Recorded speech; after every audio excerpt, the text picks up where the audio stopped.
জয় জোহর। করম পুজোতে নিজের এক্স হ্যান্ডেলে শুভেচ্ছা বার্তা বাংলার মুখ্যমন্ত্রী মমতা বন্দ্যোপাধ্যায়ের সঙ্গে মুখ্যমন্ত্রী মনে করিয়ে দেন আদিবাসী ভাই বোনেদের শ্রদ্ধা জানাতেই করম পুজো। বিরসা মুন্ডা পণ্ডিত রঘুনাথ মুর্মুর জন্মদিন ও হুল দিবসে ছুটি ঘোষণা করেছেন। করম পুজো উপলক্ষে শুভেচ্ছা জানিয়ে তিনি লেখেন জয় জোহর। পবিত্র করম পরব উপলক্ষে সারা বাংলা তথা ভারতবর্ষের তথা সারা বিশ্বের সমস্ত আদিবাসী মানুষকে আমার আন্তরিক অভিনন্দন জানাই।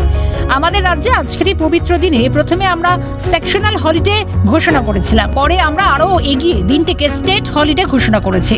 15ই নভেম্বর ভগবান বিরসা মুন্ডার জন্মদিবসও আমরা শ্রদ্ধার সঙ্গে পালন করি।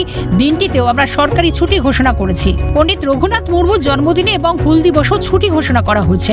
আদিবাসী মানুষদের প্রতি আমার অকুণ্ঠ শ্রদ্ধার নিদর্শন হলো এই সব সিদ্ধান্ত। মুখ্যমন্ত্রী হিসেবে বাংলার মসনদে বসার পর থেকেই জঙ্গলমহল ও পাহাড়কে বাড়তি গুরুত্ব দিয়েছেন মমতা বন্দ্যোপাধ্যায়। আদিবাসীদের বিভিন্ন কর্মসূচিতেও অংশ নিতে দেখা গিয়েছে মুখ্যমন্ত্রীকে। একেবারে নিজস্ব ভঙ্গিতে আদিবাসী সম্প্রদায়ের মহিলাদের সঙ্গে গানের তালে পা মেলাতেও দেখা গিয়েছে মমতা বন্দ্যোপাধ্যায়কে। তার মন্ত্রিসভা তো ঠাঁই হচ্ছে একাধিক আদিবাসী মুখ। সব মিলিয়ে মুখ্যমন্ত্রী যে বরাবর আদিবাসী সম্প্রদায়ের মানুষের পাশে রয়েছেন তা কার্যক্রম থেকেই স্পষ্ট। ক্যালকাটা নিউজ।